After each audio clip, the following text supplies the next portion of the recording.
Hi, my name is Joy. My name is Joy. আজকে আমি শেখাবো তোমাদের কিভাবে ইংলিশ ইংলিশ বলতে হয়, যেহেতু আমিও ইংলিশ কিছুই জানি না। আমি ইংলিশ কিছুই জানি না। তো শুরু করা যাক। আমরা একসাথে শিখবো, একসাথে শিখবো।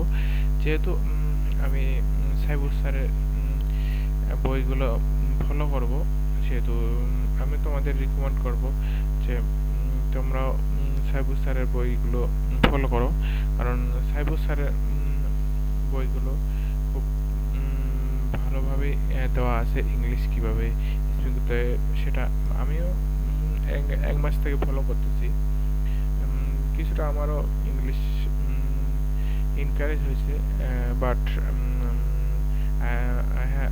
I am not clearly speak, যেহেতু ইংলিশ ভালো না খারাপ আমি এতটা জানি না। তা ওকে, ঠিক আছে, তাও আমরা শুরু করি।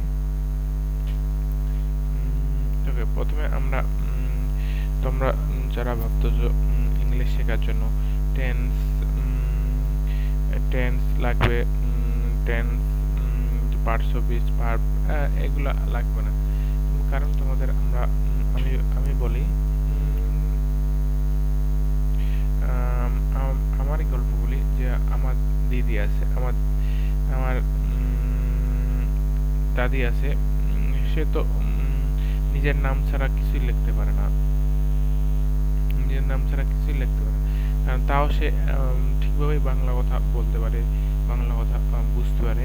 এই জন্য তোমাদের বলতেছি যে কোনো কিছু লাগবে না, তোমাদের কোনো কিছু লাগবে না।